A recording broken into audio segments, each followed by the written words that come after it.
Shalom Lekulan, shalom a todos os amigos do canal Techuvá Total.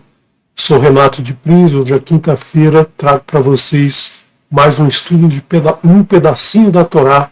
Hoje vamos dar continuidade ao estudo que iniciamos algum tempo atrás sobre alguns números que estão na Torá, alguns dados que vêm trazidos na Torá de uma forma às vezes escondida, às vezes como uma data, às vezes como uma idade, às vezes como um valor que aparece numericamente na Torá, mas muitas vezes aparece de uma forma oculta, ou seja por letras equidistantes, seja por uma análise que você tem que fazer numa gemátria, por exemplo, né? Então hoje nós vamos dar continuidade ao estudo, vamos trazer para vocês algo que é muito interessante, né? É muito interessante estudar, porque está presente na nossa vida em todos os momentos e muitas vezes a gente não se dá conta da importância desse detalhe na nossa vida.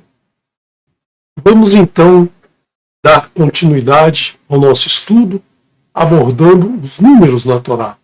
Abra o teu coração para você receber do Eterno esse ensinamento, para receber do Eterno as instruções que Ele nos passa nesse estudo. Vamos olhar hoje os números que estão envolvidos com o calendário. O calendário é muito importante na nossa vida. O calendário nos traz os ciclos da nossa vida, desde o nosso nascimento até a nossa morte. Nós marcamos datas para alguma coisa, para algum evento. Nós vemos o dia passar. Muitas vezes gostaríamos que ele passasse mais devagar, outras vezes gostaríamos que ele passasse mais rápido, mas ele é inexorável, ele passa sempre na mesma toada, e nós temos que nos adaptar, nós temos que reconhecer, né, essa passagem do tempo, a importância do tempo na nossa vida. E nós vemos já no primeiro capítulo da Escritura, no primeiro capítulo de Bereshit, estudamos no último Shabat, a porção Bereshit, nós vemos lá no verso 14 de Bereshit 1 que o Eterno nos coloca, nos disponibiliza uma forma de medição do tempo. Então ele diz: Vaiomer Elohim, e disse Elohim, Yehi Meorot Birkiah, e sejam luminares ou luzeiros no firmamento, luzes no firmamento, Hashamai, dos céus, Lehavidil Bein Rayon, para dividir entre o dia, o Bein Halaila, e a noite. Vaierri, e sejam Leutot, para sinais, né, para sinalizar, para marcar a nossa direção, para marcar o nosso caminho, para que a gente não se perca. O Lemoedim,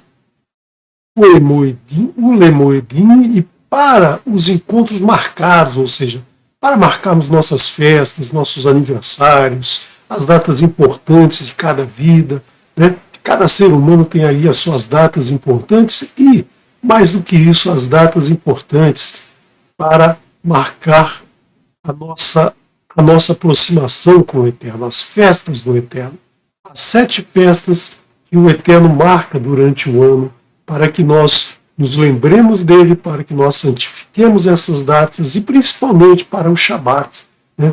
O 7º dia de cada semana é uma festa do Eterno, é uma festa que nós devemos lembrar e guardar, né? Santificar esse dia como um dia do Eterno. Vamos fazer isso para reconhecer, né? Reconhecer tudo que ele nos dá, para reconhecer a sua criação e a importância que ele coloca sobre nós. Leiamim, e para dias, Shanim, e para anos. Então vamos ver, né? Vamos ver dentro da nossa Torá, onde que aparece, né? Onde que aparece essa marcação do tempo, né? Que o Eterno nos diz aqui, e depois, onde é que a gente vai encontrar isso? A gente encontra já no primeiro dia, né? No primeiro dia da criação. Nós já aprendemos isso no último estudo do Shabat. Nós vimos que em Bereshit há muita informação sobre a marcação do tempo, mas nós vemos principalmente na tribo, na família, digamos assim, na família de Abraão. Né? Se você já estuda a Torá há algum tempo, você sabe da genealogia de Abraão, da família de Abraão.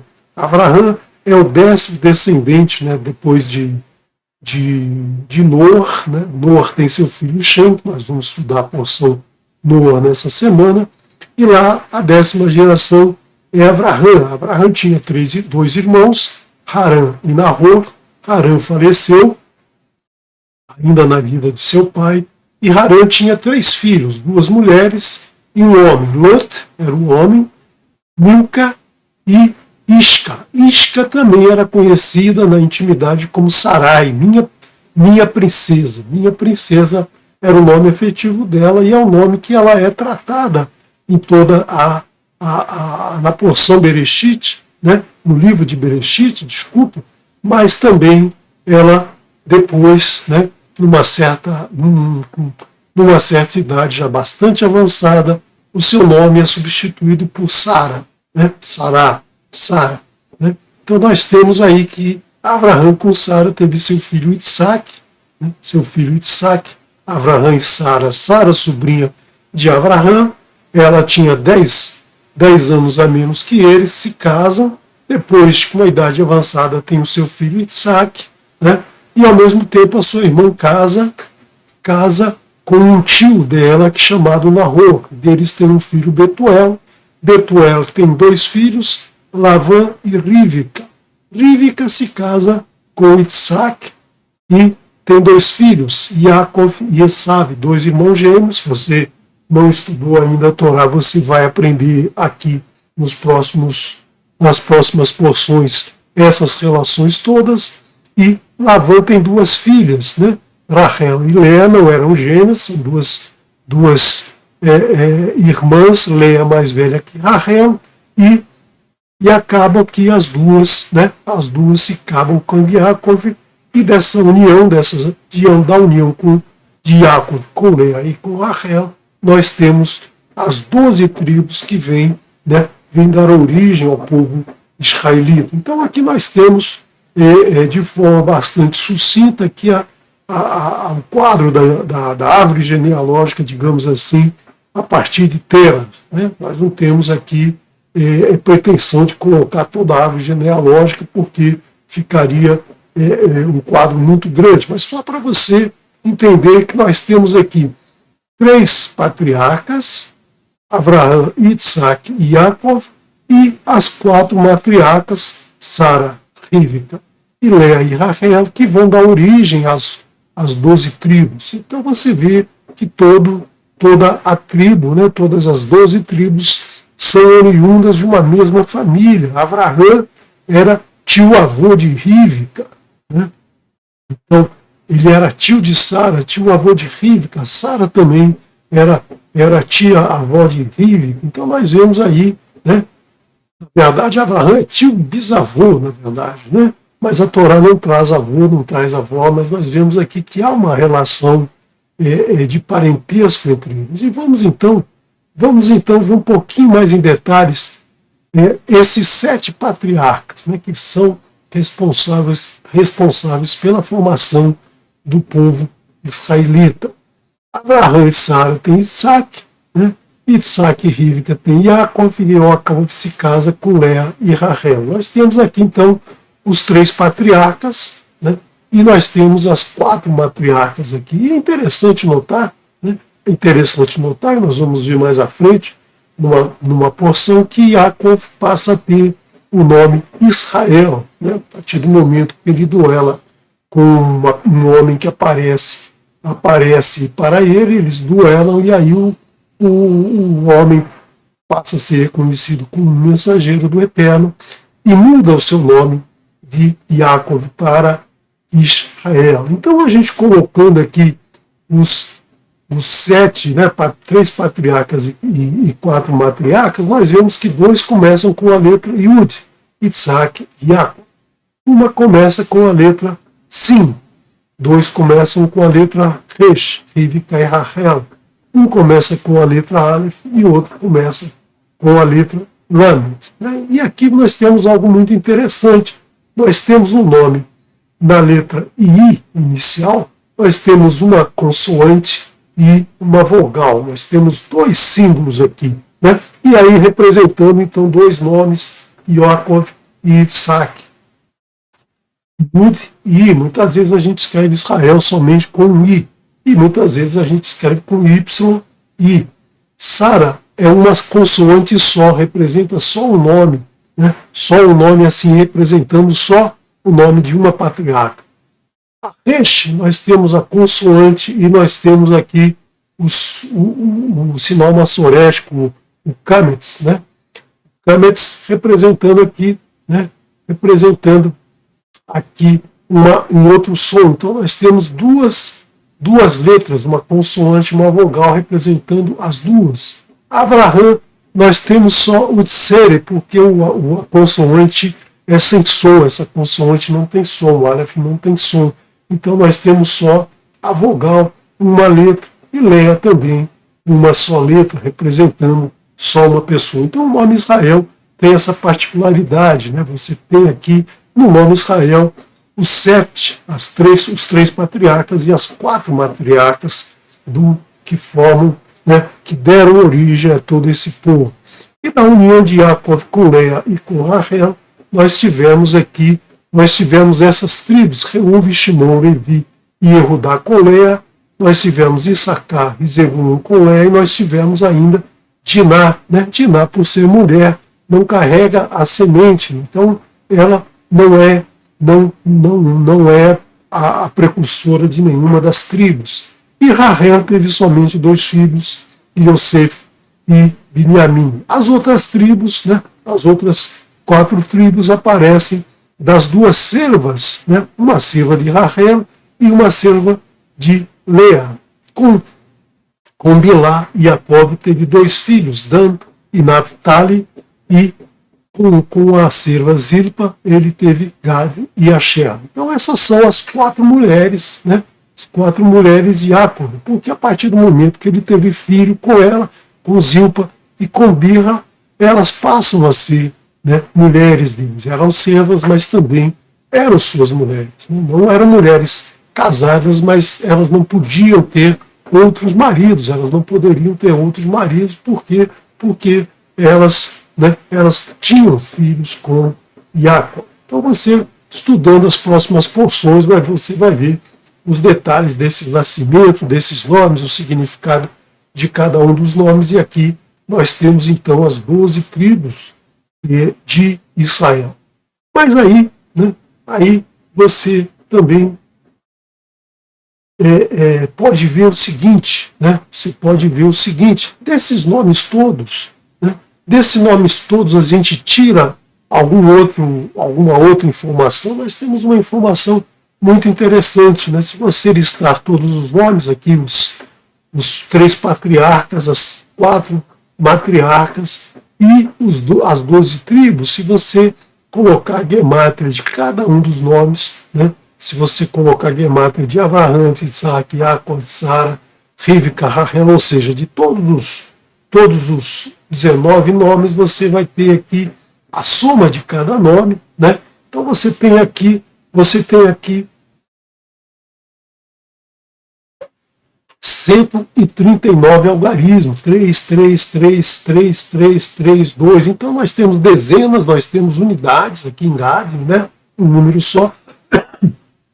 E nós temos então 139 números. A soma de todos esses 139 números poderia dar um número estranho, né? Um número bem sem nada, sem nenhuma conexão com nada, porque afinal são nome das pessoas escritos, né? Porque muitas vezes você tem nomes que, por exemplo, quando tem a letra Vav, quando tem a letra Yud, né? As chamadas materflexiones, né? As letras que já vieram na escritura original, mas que durante o desenvolvimento e as cópias e a entonação de cada letra, algumas dessas letras passaram a ter sinais vocálicos representando vogais. Por exemplo, o Yud passou a ter o som de I e de E, o Vav passou a ter o som de O e de U, e além dos sons, né, além dos seus sons originais. São letras que passaram a receber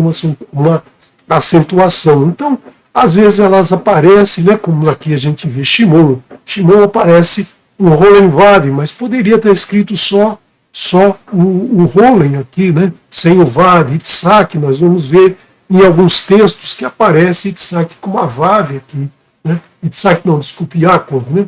Yaakov aparece com uma Vav aqui, um Rolen Vav. Nós vamos ver, então, muitos nomes que às vezes têm algumas alterações, porque essa letra, você colocando o Rolen Vav, ou só o Rolen, você tem o som de O. Então, essa letra pode muitas vezes cair ou aparecer no nome. Então, somando esses 139 nomes, nós temos aqui, né, um valor muito interessante, 4.900, um número redondinho, número 4.900, que nos traz muitos significados dentro da Torá. 4.900 pode ser escrito como 49 vezes 100. Então nós temos em vários momentos a referência ao número 49. 49 dias depois da saída de Mitzrayim, né, eles caminharam, nesses 49 dias, eles se prepararam para no 50º receber as 2 tábuas com as 10 maravilhosas palavras do Eterno, os 10 conhecidos como os 10 mandamentos. Nós temos também 49 anos de Shemitot, né? Nós temos 49 anos de Shemitot, e o 50º ano é o ano do Iovel, o ano do jubileu. Né? Então nós temos esse número relacionado com muitas coisas importantes dentro da Torá. E o número 49 também pode ser escrito como 7 ao quadrado. 7 é a plenitude, são os dias da semana, né? São as 7 benesses que o Eterno nos traz na sua Shalom. Shalom tem 7 benesses, 7 bênçãos do Eterno sobre o ser humano. Então nós temos aqui o 7 elevado a Bet, que é a primeira letra da Escritura, a primeira letra de Torá, né? A letra Bet de Bereshit. Então 7 ao quadrado é 49, e nós temos também 10 ao quadrado, o 10 que representa as 10 palavras que o Eterno usou na criação. Vaiomer Elohim, disse Elohim, né? E as coisas aconteceram. Também nós temos as 10 maravilhosas palavras que nos foram dadas como a baliza da nossa vida no Monte Sinai. Então nós temos aqui, né, impressionante, né, essa soma de 139 algarismos, ou seja, 19 números dentro de uma soma, que dá um número bem redondinho. Então você vê aqui, se Binyamin não tivesse esse Yud aqui, já perderíamos 10, daria 4.890, já estaria um número diferente. Ou se Yaakov tivesse aqui uma Vav, um Rolen Vav, né, nós teríamos aqui 4.906. E o mais interessante, que você já deve ter se perguntado, eu me perguntei muitas vezes, né, é esse nome aqui, Issacar, né? Issachar. Issachar é um nome bastante estranho, né? Porque era escrito aqui com uma sim dobrada. Você vê aqui o dagueche dentro da primeira sim. Então você tem aqui os dois S, Issa. E esse outro S aqui que desaparece, ninguém fala esse S, ninguém escreve esse S. Deveria ser Issascar, né? Seria sim o nome dele, mas esse S não aparece. Mas se você tirar esse S daqui, né? Se você tirar esse sim daqui, você vai para 4.600, ou seja, já quebra toda a nossa análise. Então você não pode tirar nenhuma letra da Escritura, você não pode acrescentar nenhuma letra na Escritura, senão você deixa de ter acesso a essa informação que nos é trazida, né? De uma forma sutil, de uma forma escondida na Torá, que só quando você passa a associar a matemática aqui na Torá, você começa a perceber esses detalhes tão importantes, né? Tão importantes que a gente tem dentro da Torá, ou seja, uma forma de validação do texto escrito. Se o texto escrito tem todas essas informações, é porque é um texto verdadeiro, um texto perfeito, um texto que não se altera com o tempo, porque a matemática não se altera, né? Nós tivemos um desenvolvimento enorme na ciência nos últimos nos últimos anos, mas a matemática, né, a matemática é a mesma, desde que estudiosos vão descobrindo novas relações matemáticas, elas não se mudam, elas não se transformam. Então a matemática, ela tem essa perfeição que nos foi trazida dentro da Torá. E você também deve ter uma outra dúvida, né? Quantas tribos formam Israel? Alguns vão dizer que são 12 tribos, né? São 12 filhos, mais uma filha mulher que não conta, são 12 tribos, mas de vez em quando você vai ler 13 tribos. E aí você vai ler 12 tribos, são 12 ou são 13? Será que são 12 ou será que são 13? Qual é o certo? Os dois estão certos. Na verdade, 12 e 13 tribos estão certos. 12 tribos são os filhos de Jacob, os filhos de Israel, né? Quando Jacob muda o seu nome é mudado para Israel, ele é o pai das 12 tribos. Das 12 tribos que ele abençoa no final de Bereshit, né? No final do livro de Bereshit, lá no finalzinho ele vai abençoar os seus 12 filhos. Mas ele dá a sua herança para 13 tribos. Por quê? Porque com 12 filhos, a herança material dos seus bens tem que ser dividido pelo número de filhos mais um. Né? Então, se ele tem 12 filhos, ele tem que dar a herança, dividir a sua herança em 13. O primogênito ficaria com 2 partes, mas o primogênito dele, Reuven, não é o que recebe. Né? Não é o que recebe as 2 partes. Quem vai receber as 2 partes é o filho que Jacob tinha preferência, que é Yosef. Né? Então Yosef recebe duas partes da herança que são distribuídas a seus filhos Menashe e Efraim. Então esses 2 filhos é que recebem a herança de Jacob, e aí por isso nós temos aí 13 tribos. Então você vai ver, né, na divisão de terras, por exemplo, né, são 12 áreas, uma para cada filho, porque Levi não recebe uma herança, mas são 13 tribos. Aí, no caso, seriam 11 tribos, mais as 2 de Yosef, daria 13. Então nós temos essa diferença dentro da Torá. Mas será que isso tem alguma coisa a ver com o assunto que nós estamos tratando hoje? Né? Vamos ver, né? Vamos ver a duração do ano em Israel, né? O ano israelita, o ano que é dado no calendário do Eterno. Nós vemos esse ano dentro da Torá. Né? Esse ano ele tem três extensões de ano. Por quê? Porque o ano é marcado pelo início. Né? O início, o primeiro mês é o mês da primavera. Né? Então a primavera tem que sempre acontecer no seu início tem que acontecer na lua nova da primavera. O mês de Nissan tem que começar no dia 14, né? No dia 14 do nosso calendário gregoriano, geralmente ali no meio do mês você tem o início da primavera, ou seja, a lua nova da primavera é que marca o início do mês de Nissan. E aí nós temos nos meses ímpares, nós temos um mês de 30 dias, nos meses pares nós temos meses de 29 dias, excetuando o mês de Resvan, que de vez em quando tem 30 dias e de vez em quando tem 29 dias. Por quê? Para que as festas ocorram nas datas corretas, os moedim do Eterno aconteça, né, no momento correto. Então, o calendário hebraico é bastante difícil, né? Você pode assistir aqui no pedacinho da Torá, na porção que nós estudamos, Vaikra, do ano 5.782, ou seja, no ano 2021, né? 2021 nós fizemos esse estudo mostrando como é feito o calendário, os cálculos, né? É bastante complicado para ter esse calendário. Agora, o que acontece? Esse calendário é um calendário lunisolar, ou seja, ele leva em consideração o movimento da Terra em torno do Sol e o movimento da Lua em torno da Terra. Os meses são marcados pela Lua, os dias e o ano marcado pelo Sol. Então, gera aí um complicador né, na determinação desse calendário. Por isso que nós temos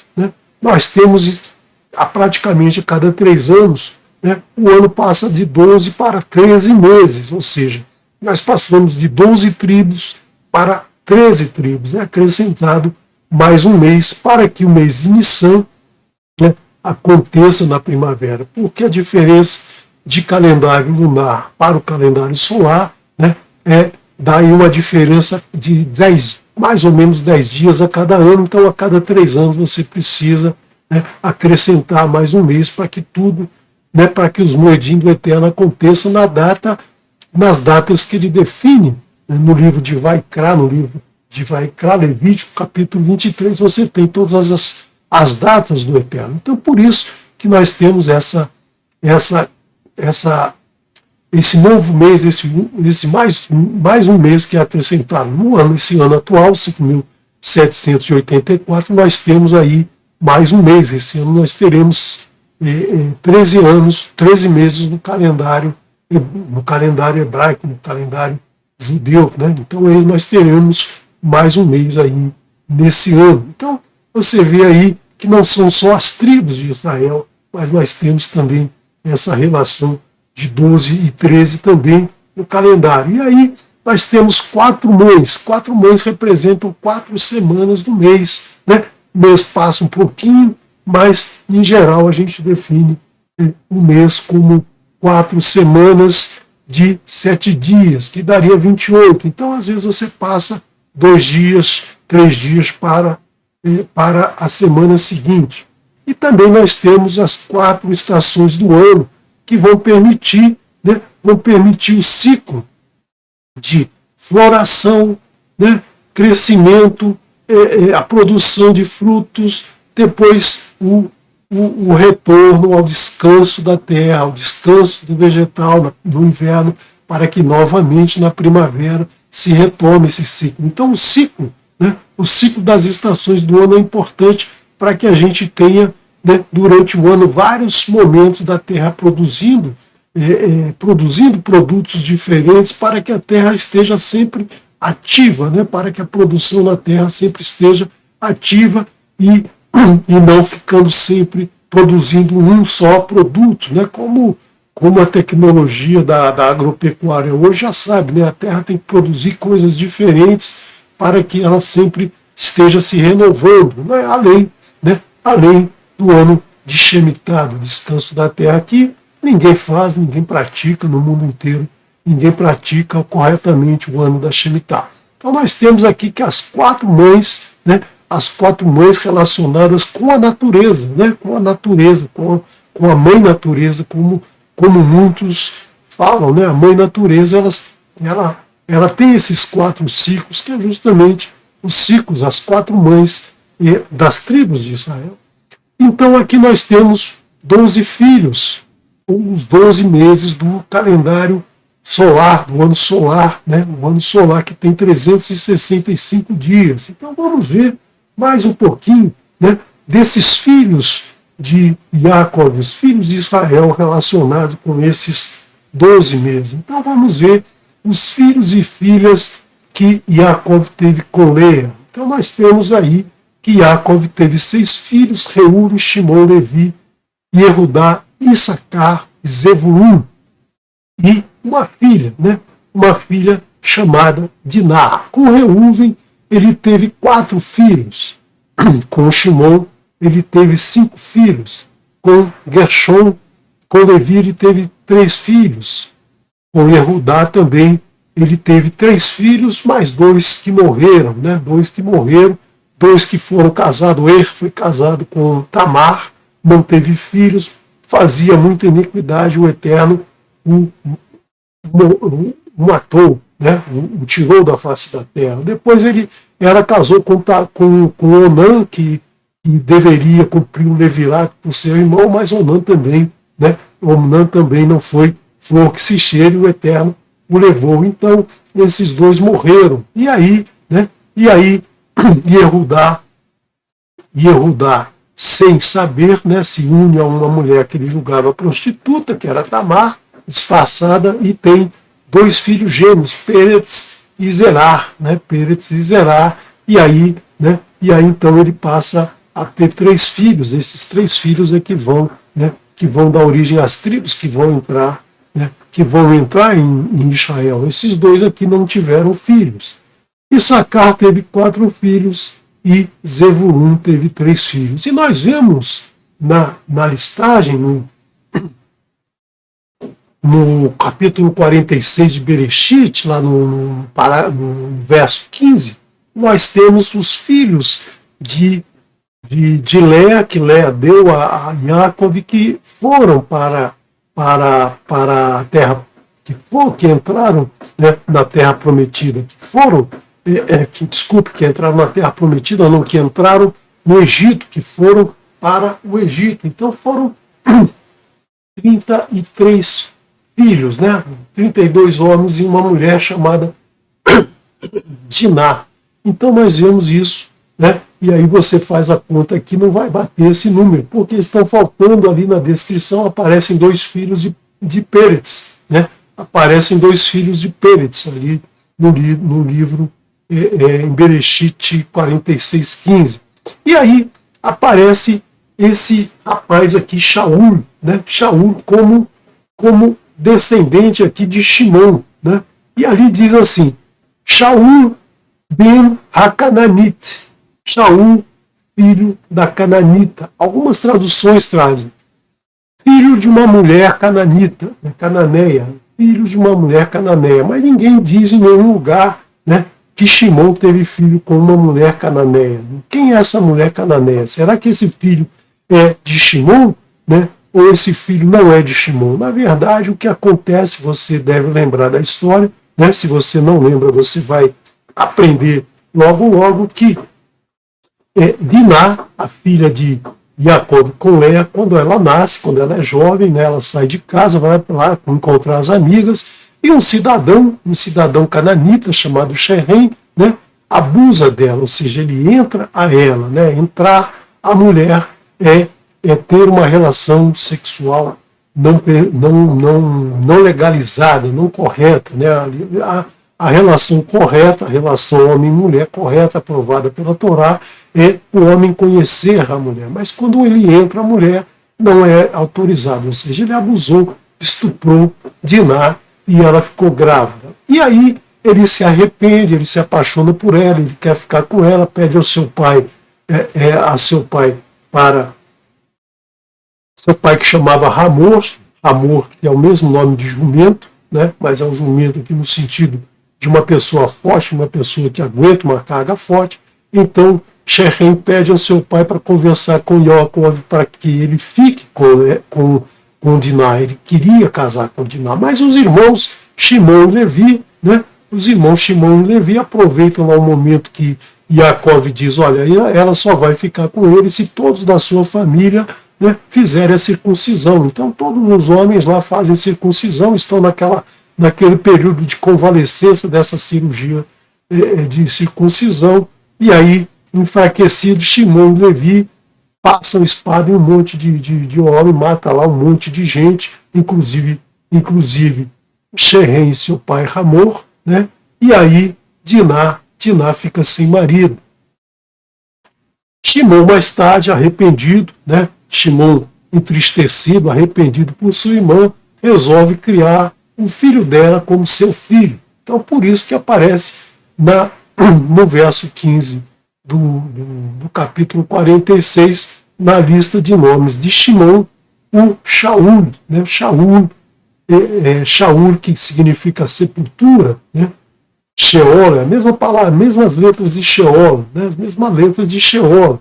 Então, Shaul, ele aparece como bem cananita. E por que Diná, então, é chamada de cananita? Porque, né, a partir do momento que ela foi abusada por Sherem, ela passa a ser mulher dele. E a mulher, quando ela passa a ser de um homem, ela é sempre desse homem. Então ela passa a ser uma cananita, né? Quem carregava a semente, quem carregava o nome da tribo, quem carregava o nome da nação, o nome da família, era sempre o homem, né? O homem que levava o sêmen, né? O homem que transporta o sêmen, que leva o sêmen para a mulher. Então ela passa a ser uma cananita. Nós vemos lá no verso 34 no capítulo 34 de Bereshit, essa situação acontecendo, e você vai ver ali que Diná, então, né, nunca mais pode se casar, nunca mais pode ter um marido, um Baal, um dono, né? Por quê? Porque ela infelizmente, né, o seu marido com quem que poderia ter ficado com ela, seus irmãos o mataram Shechem, e aí ela não tem mais nenhum marido e passa a ser conhecida como uma cananita. E alguns tradutores, alguns estudiosos dizem que Diná teve uma filha, e essa filha ainda, Jacob pegou essa menina pequenininha e mandou para o Egito, para ela ir morar lá com Potífera, né? O Potífero, que era um eunuco lá do faraó, que ele servia o faraó, então ele criou essa menina e mais tarde ela vai casar com Yosef. Mas não aparece em nenhum lugar na Torá essa explicação, enquanto que a relação de Diná com Shechem e a morte de Shechem por Shimon e Levi e o cuidado que Shimon tem com Shaul, é mais correto a gente entender Shaul como um filho, né? Um filho de Diná, e já a gente vai mostrar aqui nessa contagem que aparece aqui, onde que a gente pode verificar esse dado aqui que eu estou passando para vocês. Então, nós vamos agora aos filhos de Yaakov e Zilpa. Zilpa era serva de Lea, então por isso que eu estou colocando ela aqui antes, né? A primeira serva a ter filhos é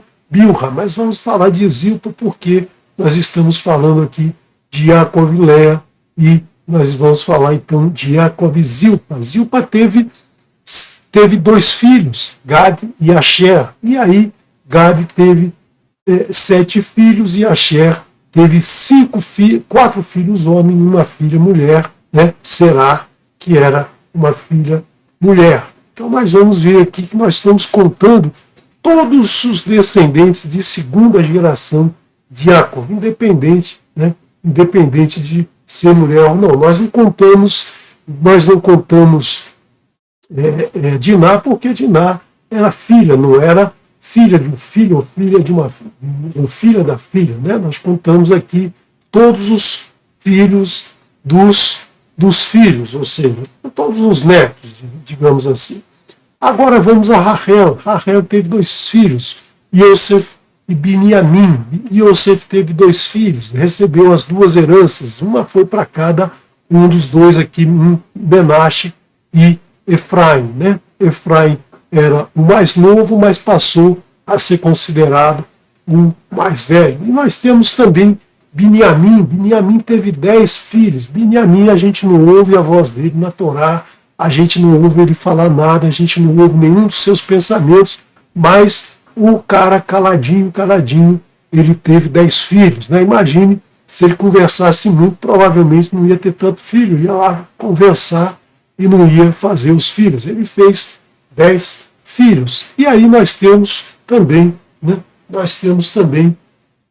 Os filhos e filhas de Jacob com Bilha, né? Bilha, a serva de Rachel. Então nós temos 2 filhos, Dan e Naphtali. Dan e Naphtali, né? Dan e Naphtali são os 2 filhos. E nós vemos aqui que Dan só teve um filho. Mas quando o povo sai do Egito e quando é feito o recenseamento, né, nós vamos ver que Dan tem uma descendência enorme. Teve filho de Hushim, né? Teve muitos filhos e muitos filhos.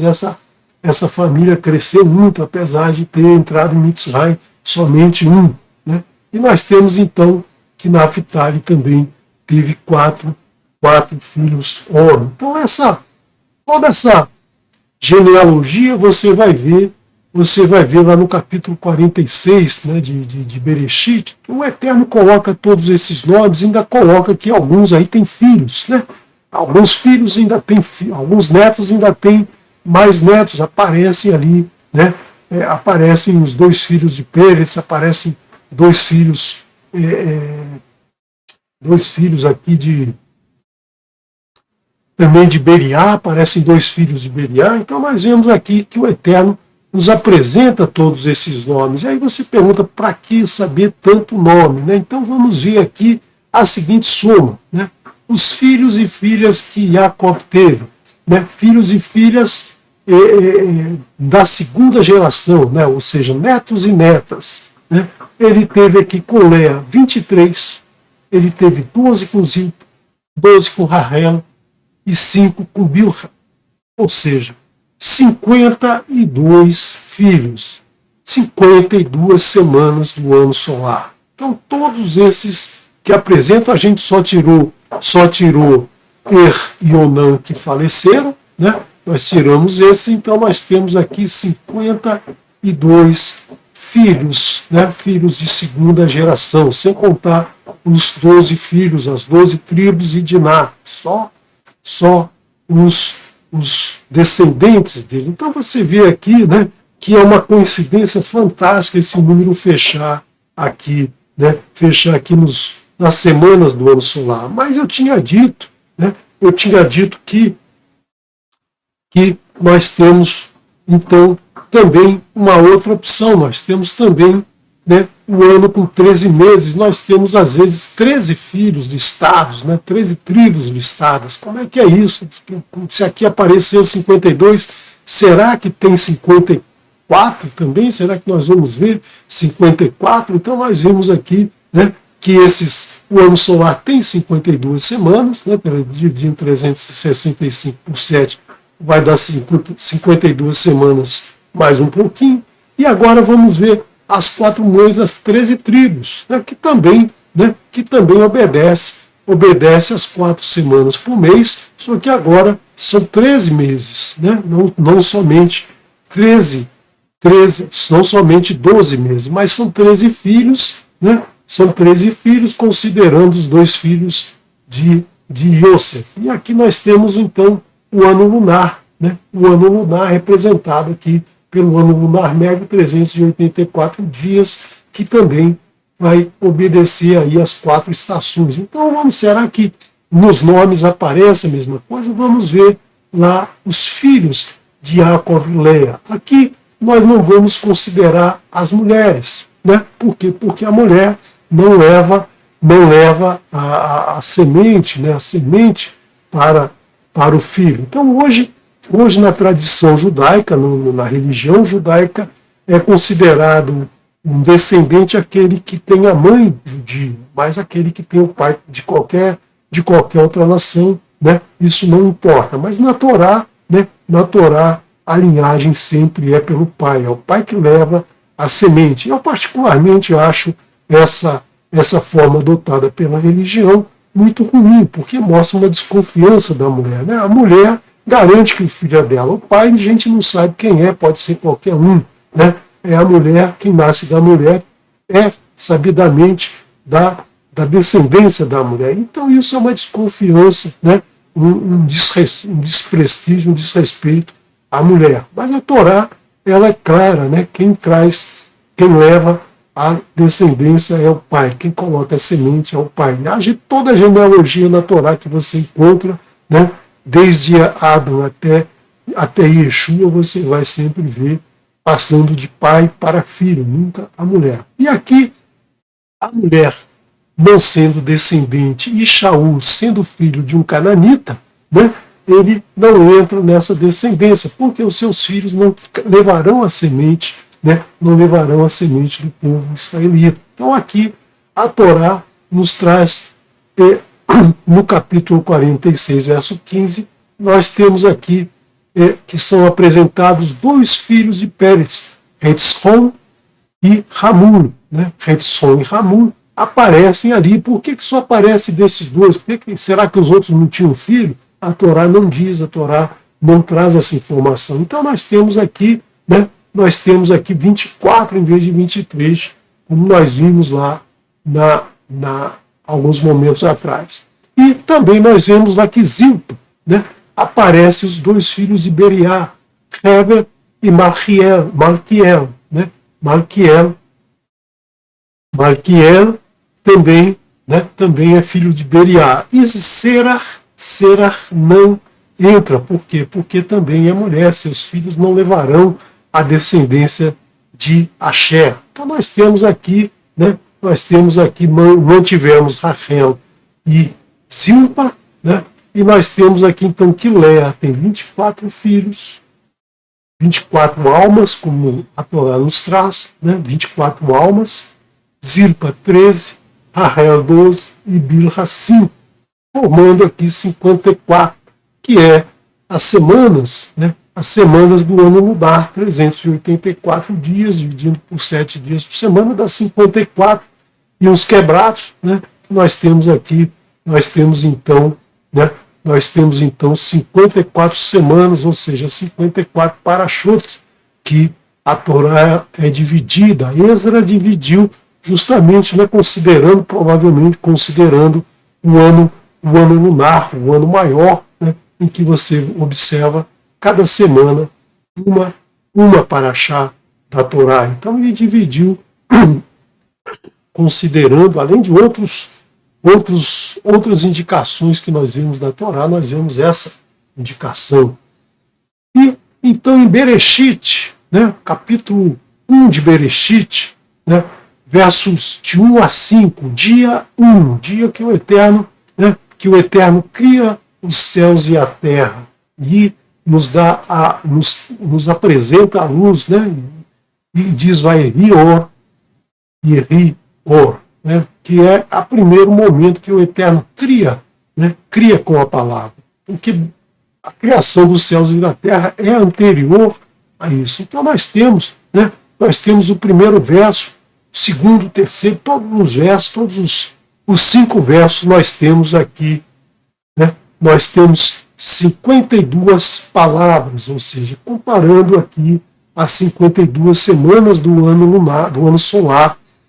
52 semanas do ano solar, nós temos aqui também 364 dias, é 26 vezes 2 vezes 14. Então nós temos aqui 28 letras em Bereshit, primeiro verso, Bereshit bara Elohim et Hashamayim ve'et haaretz. São 28 letras, se você multiplica por 26, você tem 364.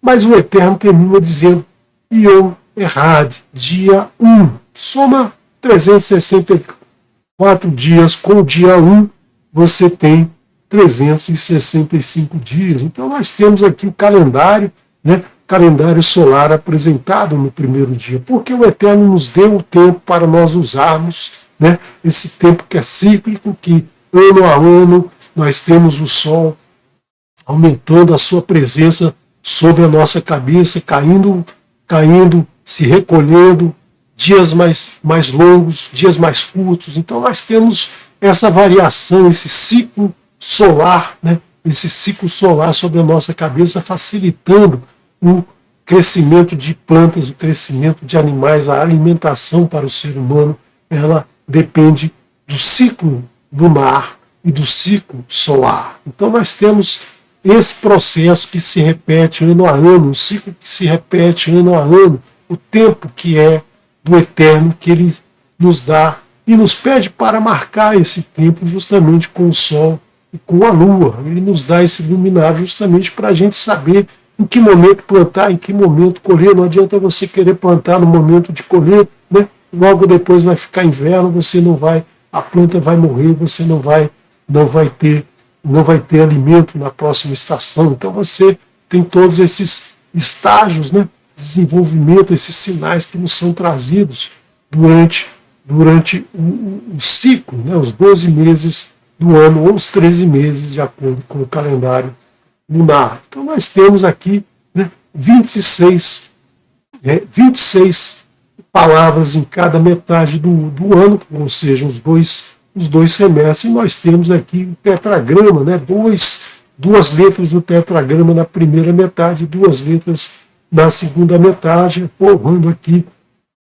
nós formamos aqui Adonai Errad, né, Adonai Errad. Então essa é a ligação que nós temos, né, desse desse maravilhoso primeiro dia da criação, né? Um dia que antecede a tudo. Por quê? Porque ele é fundamental, nos trazendo já todos esses ensinamentos do calendário, né?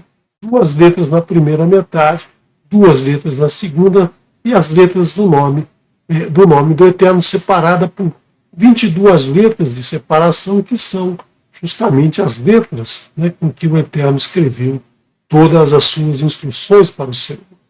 Então nós temos o primeiro verso, 7 palavras, 28 letras. No segundo verso, 14 palavras, 52 letras. No terceiro verso, 6 palavras, 23 letras. O quarto verso, 12 palavras e 45 letras.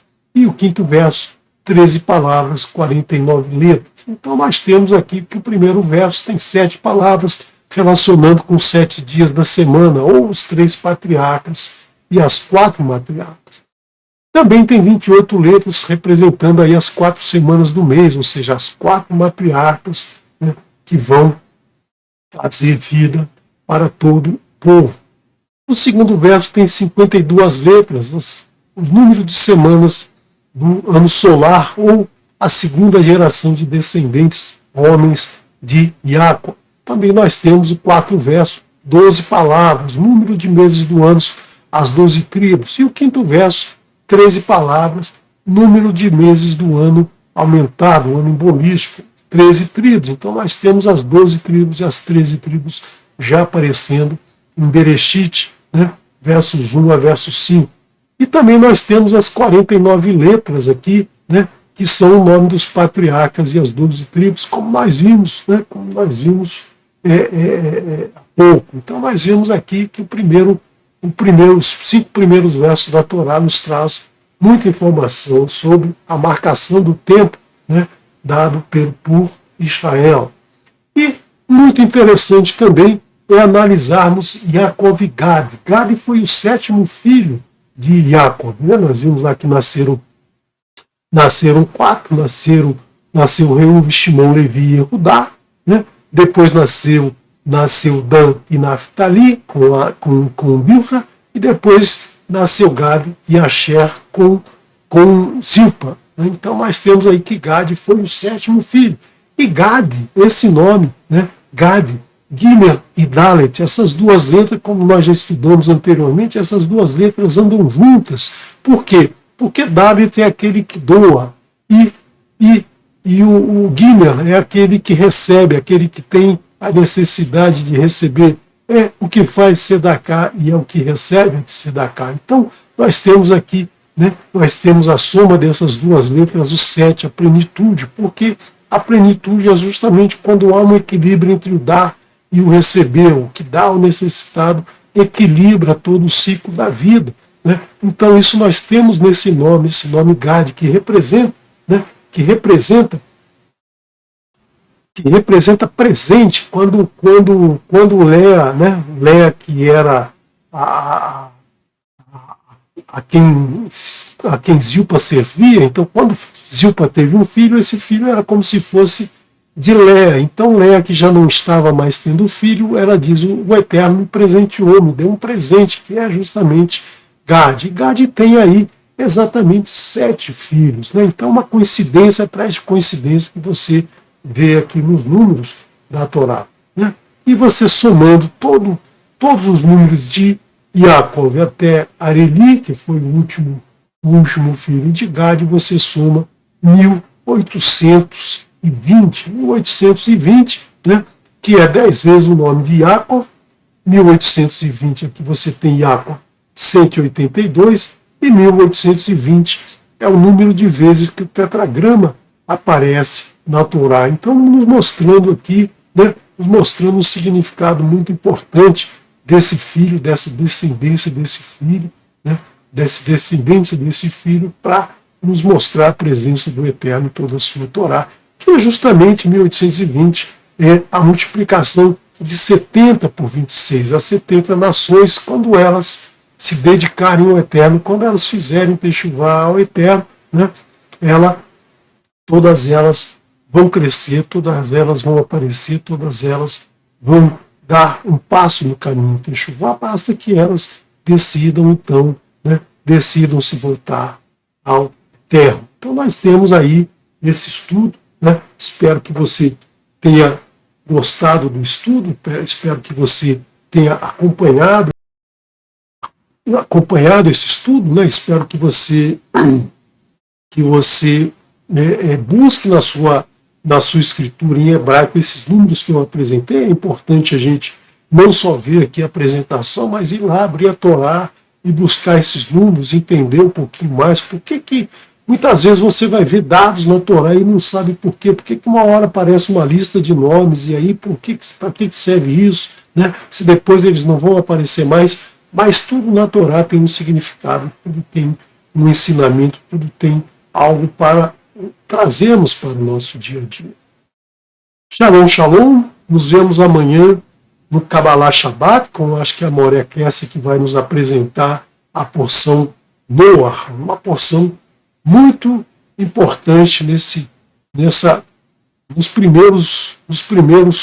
nas primeiras porções da Torá, né? Nós tivemos Bereshit, a criação do mundo, agora nós vamos ter uma ruptura, um momento de mudança em toda a Torá, e aí, né, logo depois, na próxima semana, a gente entra na vida de Abraão e o nascimento do povo israelita. Shalom, shalom. Vamos ouvir um salmo agora com Moré Haimson.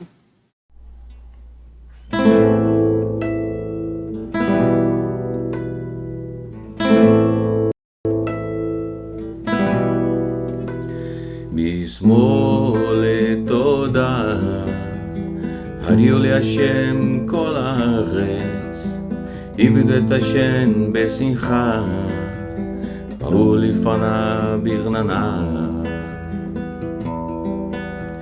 דעו כי השם הוא אלוקים, הוא עשנו ולא אנחנו, אמור וצומח איתו.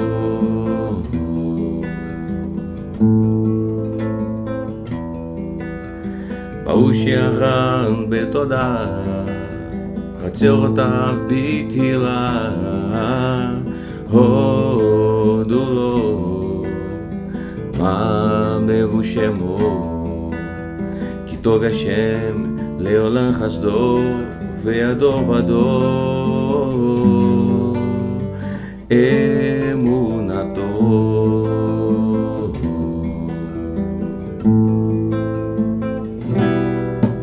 מזמור לתודה, הריעו להשם כל הארץ, עבדו את השם בשמחה, באו לפניו ברננה. דעו כי השם הוא אלוקים, הוא עשנו ולא אנחנו, אמור וצומח איתו.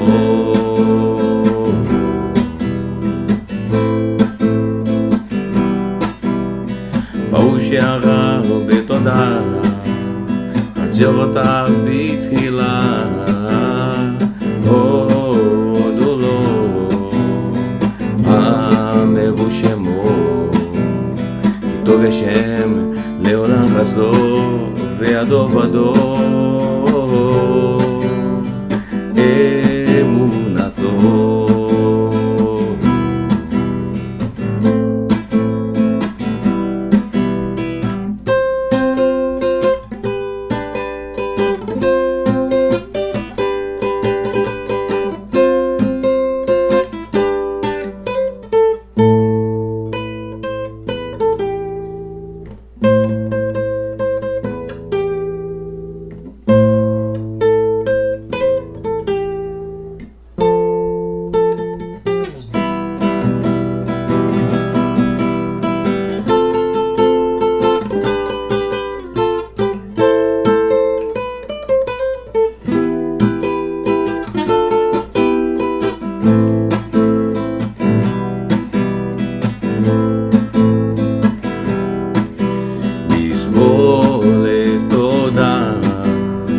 הריעו להשם כל הארץ, עבדו את השם בשמחה, באו לפניו ברננה.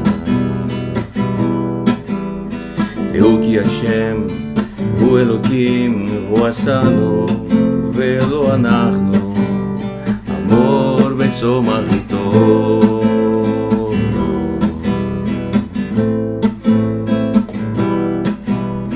בואו שירה ותודה, עצרותיו בתפילה, הודו לו, מאמרו שמו, טוב השם לעולם חסדו וידו בדור.